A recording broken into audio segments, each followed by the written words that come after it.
President has been indicted. Hunter Biden indicted on 3 criminal counts tied to possession of a gun, coming just weeks after the collapse of a plea deal with federal prosecutors, and that's where we start the morning. It's Friday. You've made it. Dana's got the day off today. I'm Bill Hemmer live here today, and good morning to you. Thinking about Dana this morning. Good to be here with you. I said it when I saw you this morning outside of our office. This is going to be a big news day. Big day. It's Friday, That's but right. get ready day. for it. All right. I'm Sandra Smith, and this is America's Newsroom. It is unprecedented, marking the first ever indictment of a sitting president's child, and the timing could not be worse for the president, setting the stage for a potential trial during his campaign for re-election, not to mention the Republican impeachment inquiry that is already underway. So prosecutors allege that Hunter lied on a federal government form when buying a gun where he claimed that he was not using drugs. If convicted, he could face up to 25 years in federal prison and $750,000 in fines. House Speaker Kevin McCarthy shutting down reporters who tried to question whether or not the evidence backs up the charges. Do you think the president lied when he said an impeachable is lying and impeachable? Well, you want to know. I'm not saying impeachment. All I'm saying is I would like to know answers to these questions. The American public ought to know, and that's what impeachment inquiry provides. Okay, so that was yesterday on Capitol Hill. The New York Post this morning, summing up best on the front page. There it is, son of a gun. But there could be even more legal troubles ahead for Hunter Biden, with federal tax charges possibly looming on the horizon. David Spunt is reporting live at the Justice Department. He kicks things off on this for us this morning. Hi, David. Hi, Sandra. Good morning to you. One day after this indictment, as you just mentioned, the story somewhat moves to the future to see what Hunter Biden may face in other indictments in other districts. We know that other charges may be on the table because special counsel David Weiss said so in black and white in a court filing last month, that the tax charges are still on the table, perhaps in California or Washington, D.C. But this indictment yesterday is about that gun charge. Back in 2018, Hunter Biden filled out that form before purchasing the gun in Delaware. These are 3 felony counts, 2 are false statements. The third is possession of the gun. According to the special counsel's office, Biden in 2018 lied on that federal form to purchase a gun when he said he was not addicted to any stimulant, narcotic drug, and any other controlled substance, when in fact he knew that statement was false. The second charge, Sandra, is a false statement made to a person who worked at the Delaware gun, owning the gun when unlawfully using illegal substances. The charges could put him behind bars for 25 years. Hunter Biden and the Justice Department hoped to avoid this day when they met in court in Delaware back in July. The plea deal fell apart in a very public way, Sandra, when the government would not guarantee that Hunter would be immune from any future prosecutions. Last night, his attorney criticized the charges. I can tell you that Hunter did not share his business with his dad. I can tell you that he did not share money from his businesses with his dad. And as the evidence out there, his dad, like all good parents, tried to help Hunter when Hunter needed that help. Okay, so Abby Lowell used the word sharing business with his son, or sharing money from his business with his son. That's different than what President Biden said on tape when he was a candidate on the 2020 campaign trail, saying, quote, "I've never spoken to my son about his overseas business dealings." Now, this may not be the only indictment. As I said, we're looking for potential charges in California. The reason in California on potential tax charges, that's where Hunter Biden has lived over the past few years. Also potentially tax charges in Washington, D.C., where he lived during his father's vice presidency. Sandra, Bill. A lot to take in there. David Spunt at the Justice Department. Thank you. Jonathan Turley joins us now. Good morning to you, sir. Thank you for your time. We're going to wear you out in the end after all these, all these court cases here. This is Abby Lowell. We heard a little bit in David's report there, but it seems to be a bit of a defense that he's forming in this answer on CNN yesterday. Watch. The law says whether or not the person is possessing the gun while they are addicted. There is ambiguity in that statute, which we will have to pursue if this case continues. At the time that he purchased this gun, I don't think there's evidence that that's when he was suffering. When you refer to his book, he had just come out of rehabilitation. He says 2 things there, the timetable and the definition of the statute. What do you think of that? I don't think there's as much ambiguity as being suggested. There's an opportunistic use here of Hunter Biden's addiction. You know, it's being used to excuse his actions, saying, well, he was just an addict. This is part of what addicts do. And then when he's charged, he says, well, he wasn't an addict during that period, so you can't use that as a condition. I think it's going to be a hard case to make And the question is how they will go about proving it. But they can certainly challenge that. The more interesting challenge is whether Hunter Biden will challenge the underlying statute. In various courts, you have people who lost gun possession rights because they had drug use or drug possession counts.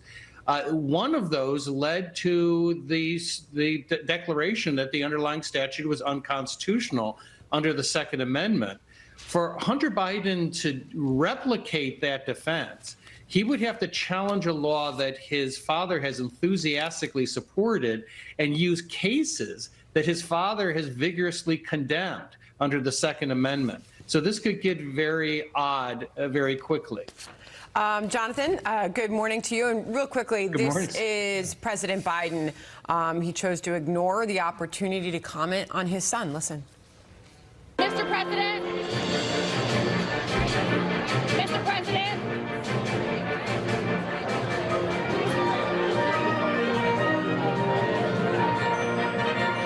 Mr. President, you have a platform full of reporters.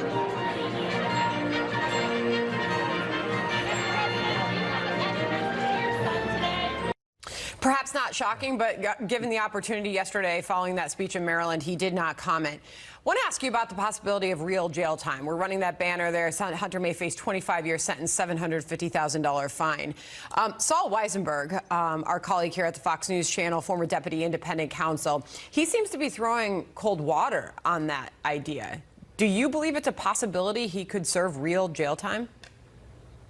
No, I said when the indictment came out that, first of all, the 25-year period is unrealistic. He's a first offender, but more importantly, these are not going to be daisy-chained. They're not going to run consecutively. They would run concurrently, even if he's convicted on all three. As a first offender, he would then get a substantial reduction from the maximum. But there is a real chance that he would get no jail time at all. The question is whether this is just the start of a series of indictments and whether he's looking at some other charges coming down the pike. Okay, would that come in the 30 seconds we have left here?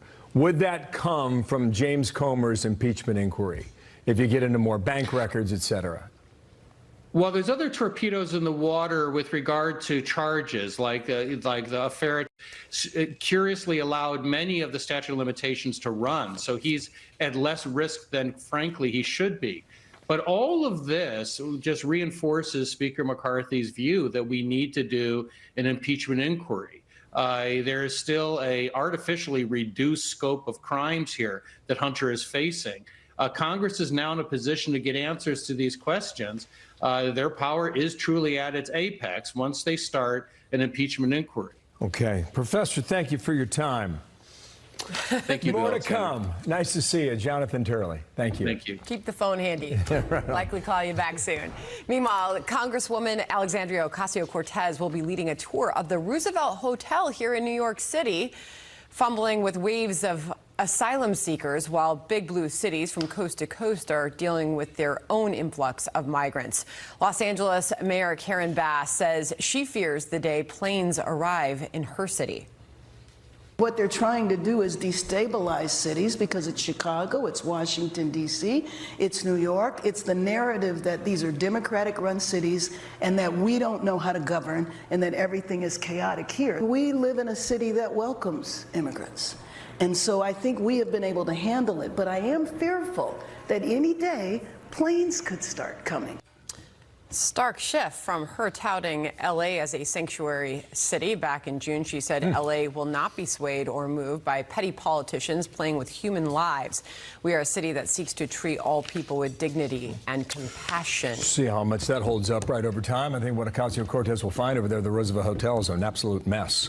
I pass by every day. Yeah, on the sidewalk, you see it. Inside the hotel, well, we can't get in because you need permission. But remember what the Democratic mayor has said. He said the White House has failed them. But he doesn't call out Joe Biden by name. You've made that point. And the White House said on Monday, you're doing it wrong. Yeah. You're the one screwing this up. So they're asking us to be patient. New York has been patient. Tell that to the businesses. How much longer will they withstand this? Who have had to shut their doors because you can't access them where all those migrants are around the block there at the Roosevelt Hotel. Fair enough. Okay, much more to get to, including this now. Watch out. I'm extremely frustrated and disappointed, and I think the UAW leadership needs to get to the table because we need to get this resolved. So just what the wobbly U.S. economy does not need, a strike that will cost billions of dollars in damage. It's taking across 3 battleground states, sending political shockwaves potentially on the Biden campaign. So we'll get more on the fallout on that coming up here. Smitty? Plus, battening down the hatches for Hurricane Lee.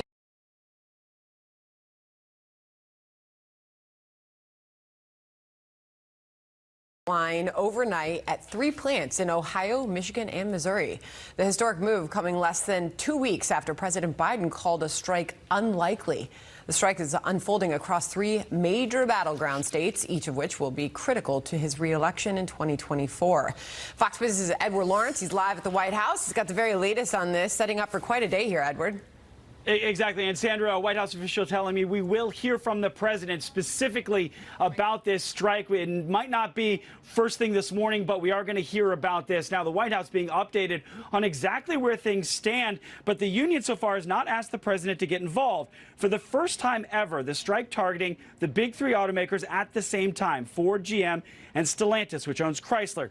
You said 13,000 walkouts today at plants making the Ford Bronco, Jeep Wrangler, and Chevy Colorado. Not a full strike as of yet. Now, within the last 30 minutes, the GM CEO, Mary Barra, told Fox Business the offer must be good for both sides, not one that will bankrupt the companies. I'm extremely frustrated and disappointed, and I think the UAW leadership needs to get to the table because we need to get this resolved. And what we need to do is problem solve it. I know the team at the GM, both UAW and GM, has been working on it, but there's some key issues we just need to get together, talk, and get done. So the U.S. Chamber of Commerce president delivering a harsh statement on the strike, saying the UAW strike and indeed the summer of strikes is the natural result of the Biden administration's whole-of-government approach to promoting unionization at all costs. For the 94% of American private sector workers not in a union, the costs are stacking up. And you may remember this. Listen. Mr. President, are you worried about an auto strike? An auto strike? UAW? Come over. A strike.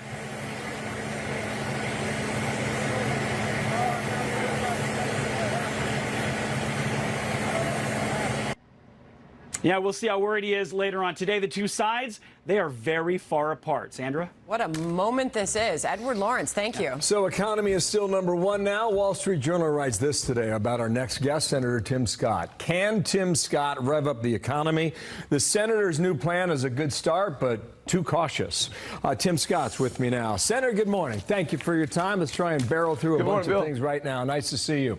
You want to make the Trump tax cuts permanent. You want to return spending levels to pre-pandemic days, okay? Wall Street Journal says you got to go bigger to stand out. What do you think of that point?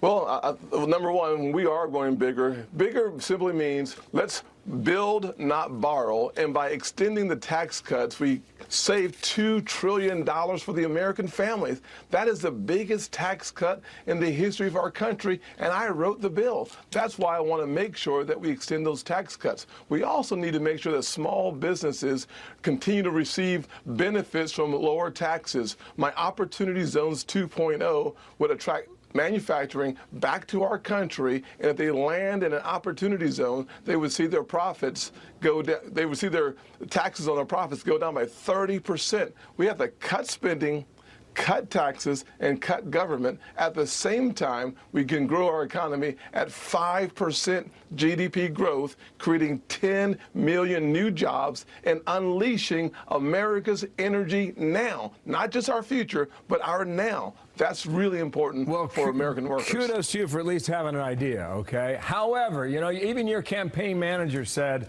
and you got some work to do out there, looking at what's happening in Iowa and New Hampshire and your home state of South Carolina. Your campaign manager says ignore the national polls. They don't matter.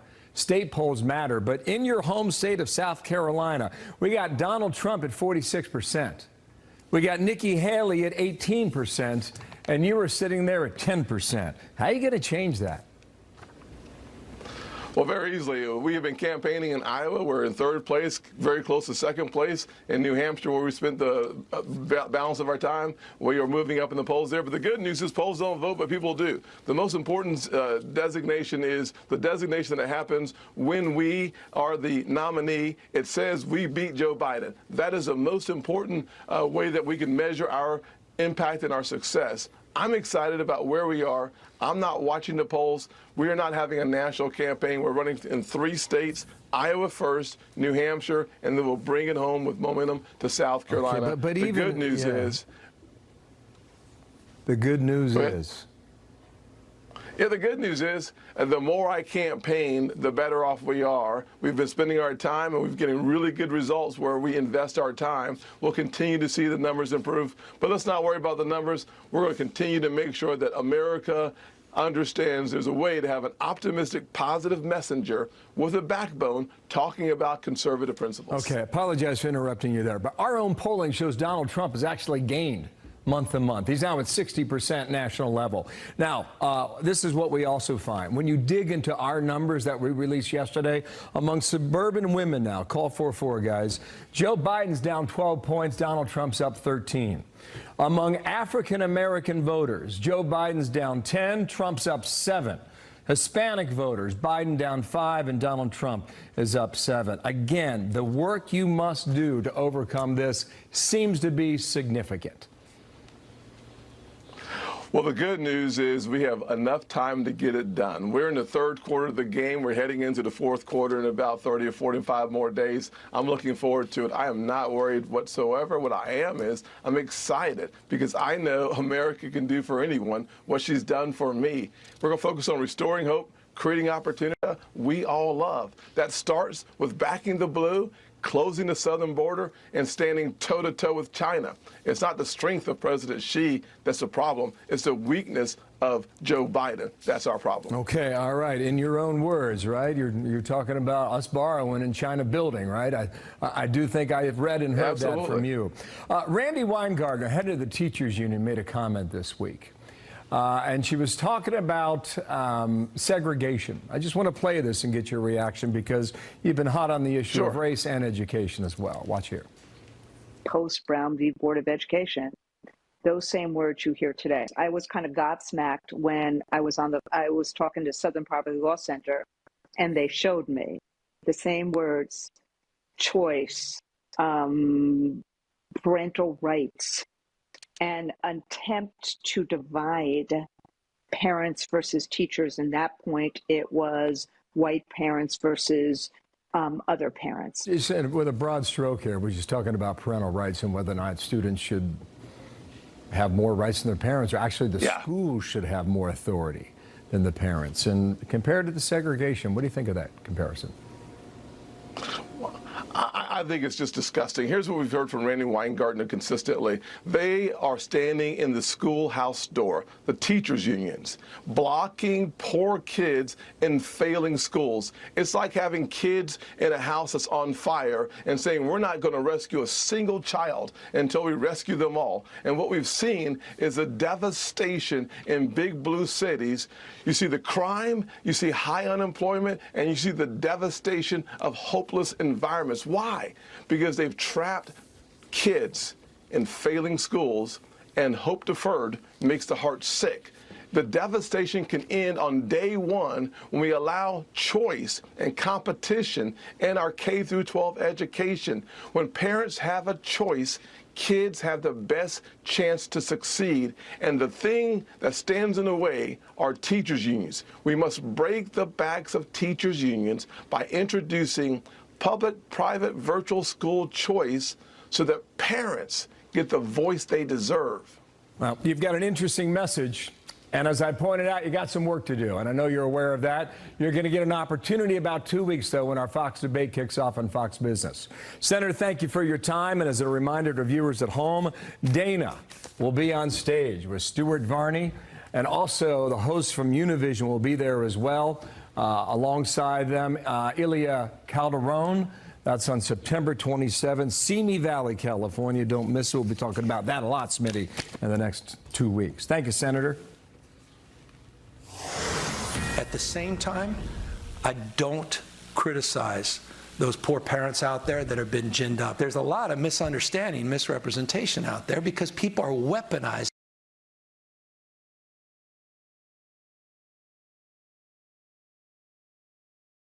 Right next door is Studio W, and if you have not downloaded the Fox Weather app or gone to foxweather.com and stream our new service, coming in, we'll show you how you can do that right now. In this studio, you see the lighting and the setup. They know right now the Category 1 storm has got their attention, and we want to bring in meteorologist Amy Freeze, who's got the best name in weather, A, and a great personality to boot. Nice to see you, Amy. Good morning. Great to see you, Bill. Welcome. So, where's the storm? What do you expect so far? Well, right now it's racing northward, okay? So it's moved out of Bermuda's range. So still some kicking up some surf there. We're about 500 miles south of Nantucket. And we'll watch this storm make its way across the coastal eastern seaboard of the United States. But it looks like the landfall eventually is eastern Maine into the Maritimes of Canada, so Nova Scotia. We got about 24 hours here left. So I've been out there, I think I've done 20 of these out in the field, right? And every storm is different.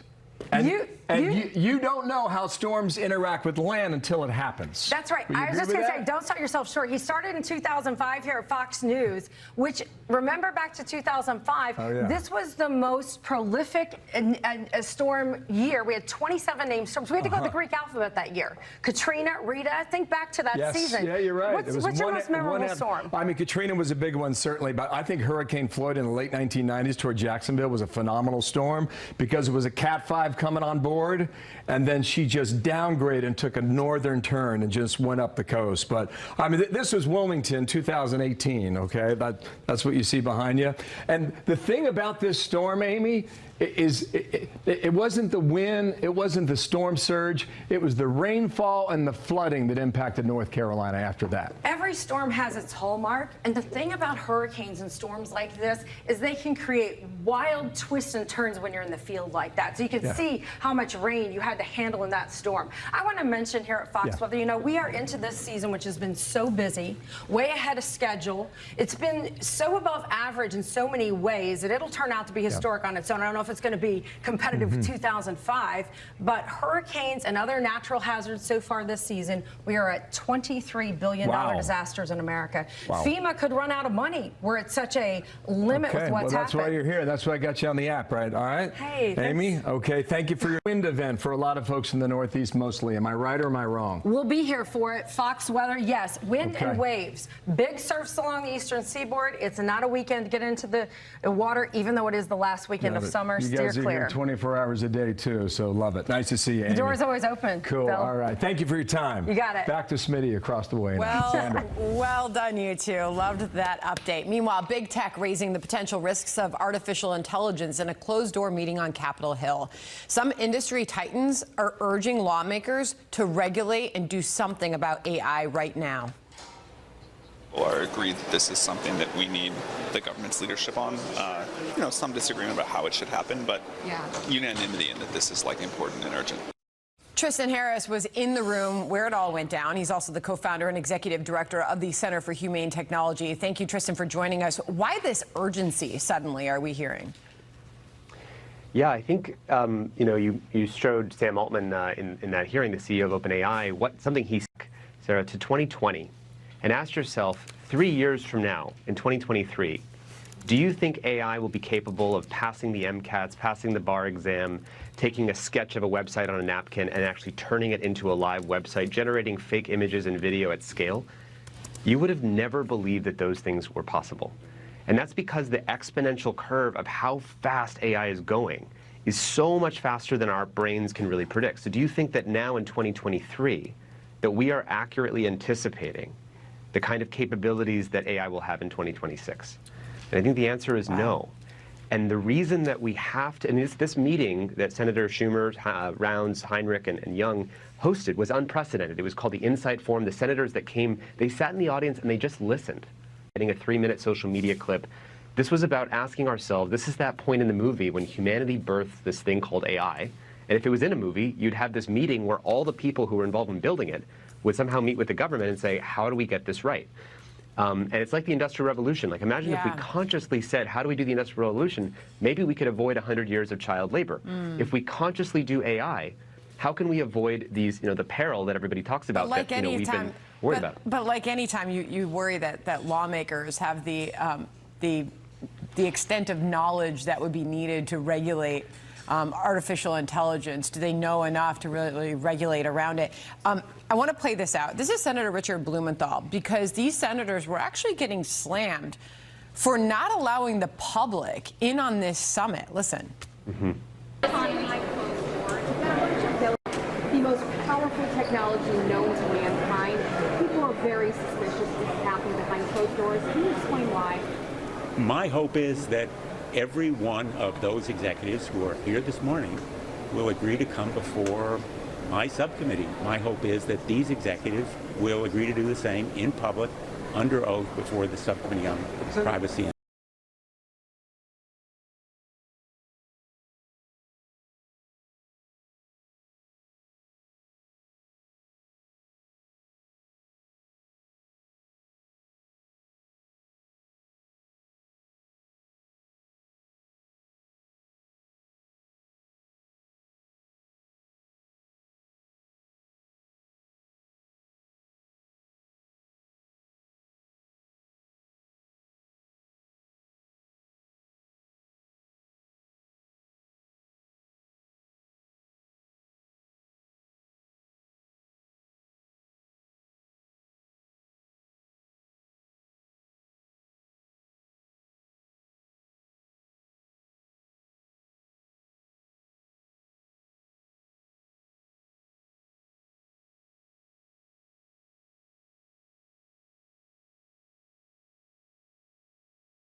Because that's really important.